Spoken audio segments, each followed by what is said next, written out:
The crystal wine glasses caught the light from my parents' Victorian mansion's chandelier as I adjusted my simple black sweater dress. Nothing designer, nothing flashy, just clean lines and good fabric. The kind of understated elegance that my family had never learned to recognize, too busy chasing logos and brand names to understand real quality. I'm Victoria Blake, though my family still calls me Vicky, like I'm 12 years old. At 33, I'm the family disappointment who dropped out of law school to pursue what they call my little hobby business. The daughter who chose to work from her apartment instead of climbing corporate ladders or marrying well like my sister Charlotte. "Vicky, darling," my mother called from the dining room, her voice carrying that familiar note of concern mixed with embarrassment. "Could you help bring in the dessert? And please try to mingle more. The Weatherbys are here and their son Jonathan just made partner at his father's firm." I smiled, continuing to arrange the Christmas cookies on the silver platter. Jonathan Weatherby, who'd been trying to ask me out since college despite my complete lack of interest. Another suitable match in my mother's endless campaign to save me from myself. The dining room was already full when I entered. Extended family friends and various members of our parents' social circle, all gathered for the annual Christmas dinner that served more as a networking event than a family celebration. Everyone dressed in their holiday finest, comparing recent purchases and discussing their children's achievements. There she is. My sister Charlotte waved me over to the main table, her diamond bracelet catching the light. At 35, she was everything my parents wanted in a daughter. Married to a hedge fund manager, living in Connecticut, mother of 2 perfectly behaved children who attended the right private schools. I took my assigned seat between Aunt Patricia and Cousin James, both of whom immediately began their usual interrogation about my life choices. "So Vicky," Aunt Patricia began, her voice dripping with false concern, "how's the online business going? Still selling those little outfits?" "It's fashion design, Aunt Patricia. And yes, it's going well." James laughed, the sound sharp and dismissive. "Fashion design? Come on, Vic. You drop ship clothes from overseas and mark them up. That's not design, that's basic retail arbitrage." If he only knew that I'd been designing every piece myself, that my little outfits were being worn by A-list celebrities who discovered my work through private stylists, that my basic retail operation had quietly revolutionized sustainable fashion manufacturing. "Now, James," my mother intervened, though her tone suggested she agreed with his assessment. "Vicky's trying her best. We all have to find our own path, even if it's not traditional." Charlotte set down her wine glass with practiced precision. "Speaking of paths, Jonathan Weatherby was asking about you again, Vicky. He's doing so well at the firm and he's such a catch." I took a sip of my wine, a 2018 Bordeaux that I'd brought myself, though no one had bothered to ask about it. "I'm not interested in Jonathan, Charlotte. I'm focused on my work." "Work," my father repeated from the head of the table, his voice carrying the weight of years of disappointment. "Vicky, you're 33 years old. When are you going to stop playing dress-up and consider a real career?" The table went quiet, all eyes turning to me. This was the moment they'd all been waiting for, the annual intervention disguised as family concern. "Your cousin David just bought his second home," Uncle Robert added helpfully. "Real estate investment. Building actual wealth. And Charlotte's husband just got promoted again," my mother chimed in. "Managing director now. They're looking at houses in the Hamptons." I remained silent, used to these comparisons by now. They happened at every family gathering. Someone would decide it was time to shame me into abandoning my dreams and embracing their version of success. "The thing is," Charlotte continued, her voice taking on that particular tone that meant she thought she was being helpful, "online businesses aren't really sustainable. They're just hobbies that occasionally make money. You need something with real security, real growth potential." "Like what?" I asked quietly. "Well," she gestured around the table, "look at everyone here. James is in finance, David's in real estate, Jonathan's in law. These are careers that matter, that build generational wealth. Still selling clothes online?" Charlotte's voice suddenly rose, loud enough that conversations at nearby tables paused. "Like some teenager with an Etsy shop?" The room fell silent except for the soft Christmas music playing in the background. I could feel the weight of their collective judgment, their shared certainty that I was wasting my life on childish pursuits. "Charlotte, please," my father murmured, "not so loud." but she was emboldened by what she perceived as family support, her voice carrying clearly across the dining room. Everyone here is building something real, contributing to society, creating actual value. And you're still playing with fabric samples and selling clothes to strangers on the internet. I quietly sipped my wine, watching the faces around the table. Some looked embarrassed by Charlotte's outburst, others nodded in agreement. My mother just looked sad, as if watching her daughter's life slip away one failed business decision at a time. Right then my phone rang. The distinctive ringtone I'd assigned to business calls cut through the ambient noise of Christmas dinner conversation. I glanced at the screen. Sophia Martinez, New York Fashion Week coordinator. The timing was either perfect or disastrous depending on your perspective. I should take this, I said calmly. Oh please, Charlotte scoffed. Another customer complaining about a delayed shipment? Without hesitation I put the call on speaker, holding the phone up so everyone at the table could hear clearly. Miss Blake, this is Sophia Martinez from New York Fashion Week. I'm calling because Vogue wants to feature your billion-dollar empire. Their jaws dropped. The entire dining room went silent. Not just our table. The whole room seemed to pause, as if someone had pressed mute on Christmas dinner itself. The Christmas music continued playing, but no one seemed to hear it. Sophia's voice continued through the speaker, professional and excited. Anna Wintour herself approved the cover story. They're calling it The Invisible Revolution: How Victoria Blake Built Fashion's Most Sustainable Empire in Secret. The photo shoot is scheduled for January 3rd at their Manhattan studio. Charlotte's wine glass tilted in her hand, Bordeaux spilling onto the white tablecloth unnoticed. James's mouth hung open like he was trying to catch flies. Aunt Patricia blinked rapidly, as if her brain was refusing to process the information. Sophia, I said calmly, can we discuss the interview details tomorrow? I'm at a family dinner. Of course, Victoria. I just wanted to confirm that Forbes will also be running their feature next week. The $1.2 billion fashion disruptor who changed everything. Your publicist mentioned you'd be unavailable tonight, but the editors are incredibly excited about both pieces. I ended the call and looked around the table at their stunned faces. The silence stretched for what felt like hours but was probably only seconds. Billion, Uncle Robert whispered finally. Vogue cover, my mother repeated as if testing the words. Charlotte had gone completely pale. The sister who'd spent the last 10 minutes lecturing me about real careers and sustainable businesses looked like she might need medical attention. Victoria, Aunt Patricia's voice was barely audible. What exactly do you sell? I slipped my phone back into my purse, straightening my simple sweater dress. Sustainable fashion, Aunt Patricia. The little outfits you've been dismissing? They're worn by half the celebrities you see on red carpets. The online hobby? It's the largest eco-friendly fashion platform in the world. The nearby tables had started whispering, putting together pieces of the conversation they'd overheard. Social media was probably already buzzing with fragments of the call, speculation about the mysterious Vogue cover story that had just been announced at a Christmas dinner. But, James stammered, you work from home. You don't have an office. Actually, I have 12 manufacturing facilities across 4 countries, I corrected gently. And headquarters in Soho that I bought last year. The home office was just for privacy while I built everything. Charlotte finally found her voice. You've been lying to us. No, I said firmly. I've been working. The difference is, you never asked what I was actually building. You just assumed that because you didn't understand it, it couldn't be valuable. I stood up, smoothing my dress, which ironically, was one of my own designs, though none of them would have recognized it. The teenager with an Etsy shop has built the fastest-growing sustainable fashion company in history. We've eliminated 2.3 million pounds of textile waste this year alone. As I walked toward the living room, I could hear the explosion of whispered conversations behind me. Questions, denials, desperate attempts to understand how the family failure had secretly become more successful than all of them combined. Vicky, wait. My father's voice stopped me at the doorway. I turned back to face the table full of shocked relatives and family friends. Yes, Dad. How long? He asked quietly. How long have you been building a billion-dollar company? About 8 years. Since I dropped out of law school, actually. The rest of Christmas dinner passed in a blur of shocked stares and hurried conversations.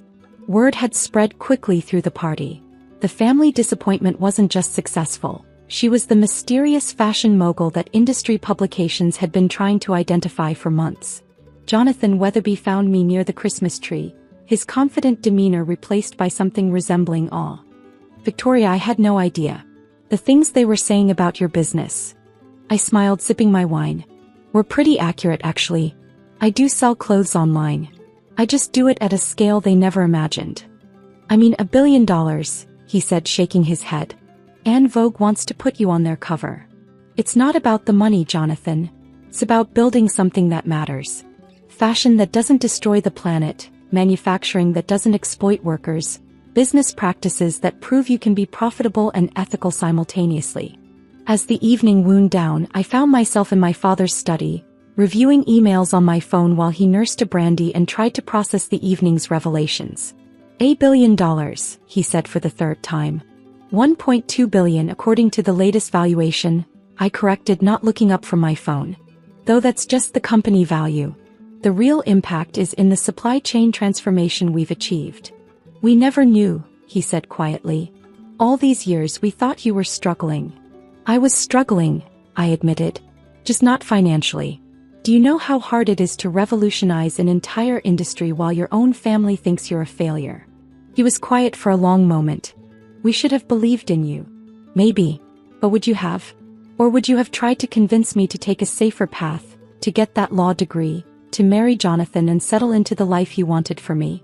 The question hung in the air between us. We both knew the answer. "What happens now?" he asked finally. I looked up from my phone, meeting his eyes. "Now I go back to work. The Vogue piece will bring more attention than I've ever wanted, but it's good for the company. More visibility means more impact. And us? Your family?" I considered the question carefully. "That depends. Are you ready to see me for who I am instead of who you thought I should be?"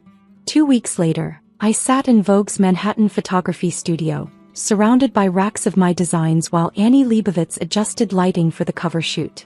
The irony wasn't lost on me. I was still working with clothes, still focused on fabric and design, just as I had been when they dismissed it as a hobby.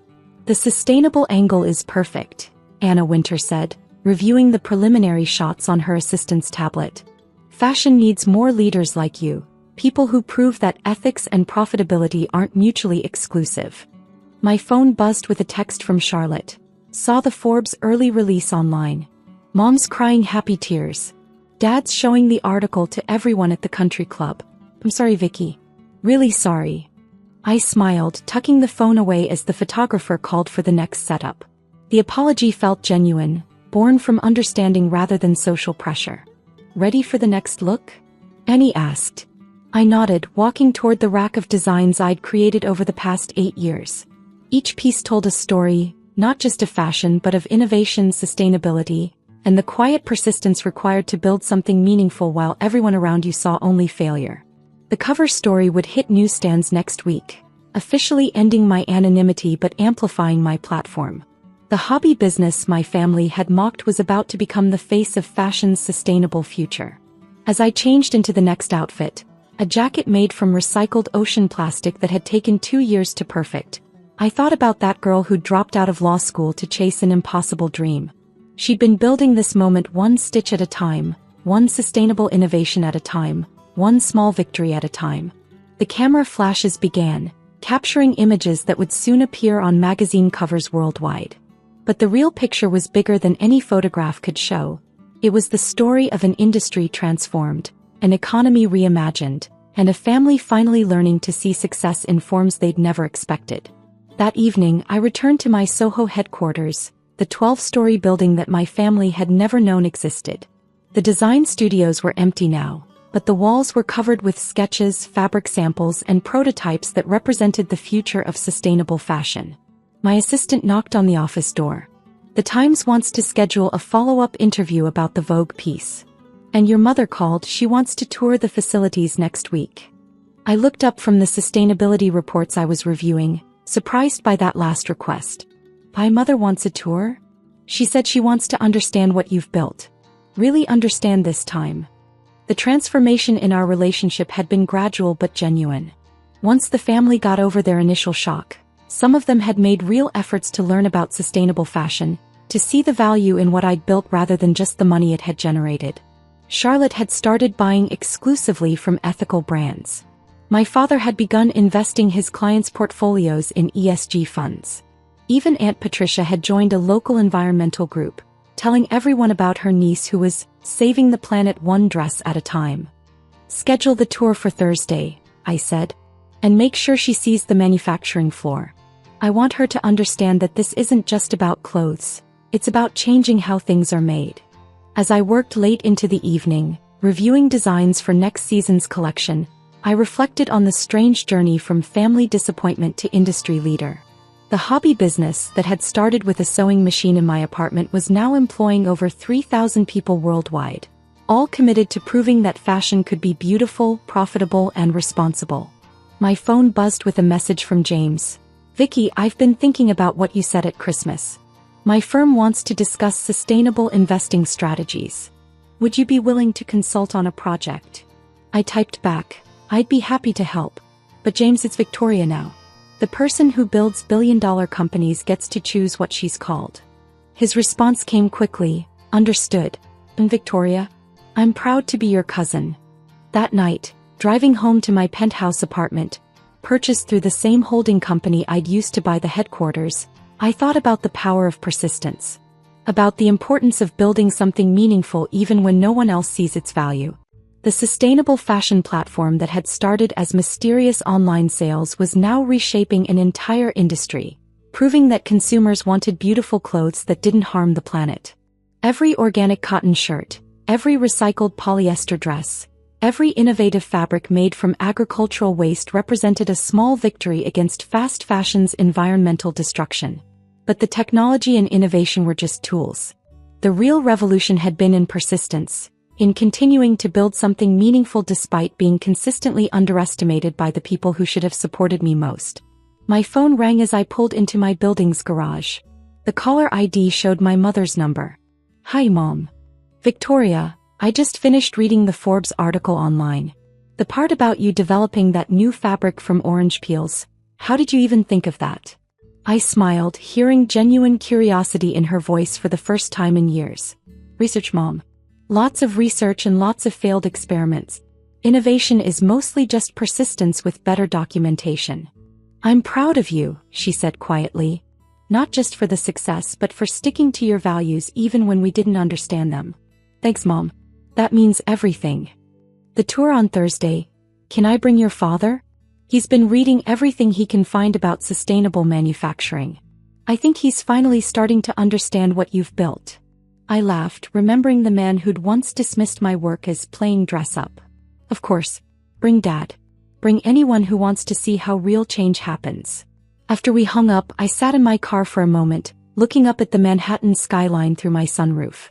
Somewhere in those lights were my manufacturing facilities, my design studios, my retail partners. The little hobby had become an empire, but more importantly, it had become proof that business could be a force for positive change. 6 months after the Christmas dinner that changed everything, I stood backstage at the Met Gala, adjusting the final details on Emma Stone's gown, a creation made entirely from recycled materials that would be featured in tomorrow's sustainability exhibits at the Metropolitan Museum. "5 minutes, Ms. Blake," the stage manager called out. I smiled, thinking about the girl who'd once been mocked for playing with fabric samples. Tonight, those samples had become art, worn by one of Hollywood's brightest stars at fashion's most prestigious event. My phone buzzed with a group text from my family, all watching the live stream from my parents' house. "Charlotte, OMG, Emma looks stunning. Dad, so proud of our Victoria. Mom, you're changing the world, sweetheart." Even James had sent a photo from his firm's viewing party, where he was apparently explaining sustainable investing to his colleagues while they watched me work with celebrities on the red carpet. As Emma stepped onto the Met Gala carpet, wearing a dress that proved sustainability and glamour weren't mutually exclusive, I thought about the strange journey from family disappointment to fashion revolutionary. The cameras flashed, capturing not just a beautiful gown but a statement about the future of fashion. Every photograph would carry the message that beautiful clothes didn't have to cost the earth, that innovation and ethics could create more value than traditional manufacturing ever had. Later that night, at the after-party in my honor hosted by Vogue to celebrate sustainable fashion's growing influence, I found myself surrounded by industry leaders, environmental activists, and celebrities who'd all embraced the mission of conscious consumption. Anna Wintour approached with a champagne flute and a smile. "Victoria, tonight's coverage will reach over 200 million people worldwide. The conversation about sustainable fashion has officially gone mainstream." I accepted the champagne, looking around at the room full of people who'd once dismissed eco-friendly fashion as a niche market. "It's not about the coverage, Anna. It's about the change. Every person who chooses sustainability over fast fashion is a victory." "Spoken like someone who truly understands the power of patience," she replied. "You've proven that the most revolutionary changes often happen quietly, built by people others underestimate." As the evening wound down, I stepped onto the museum's terrace, looking out over Central Park and the city beyond. Somewhere in those lights were factories running on renewable energy, workers earning fair wages, and customers wearing clothes that reflected their values rather than just their budgets. The hobby business my family had mocked was now a movement, proving that success isn't just about profits. It's about creating positive change while building something sustainable and meaningful. My phone buzzed with one final message of the night from Charlotte. "Watching you tonight, I finally understand what you've been building all these years. It was never about the clothes. It was about changing the world. I'm sorry it took me so long to see it." I smiled, tucking the phone away as I headed back inside. Tomorrow would bring new challenges, new innovations to develop, new ways to prove that business could be both profitable and purposeful. Sometimes the greatest victory isn't proving others wrong.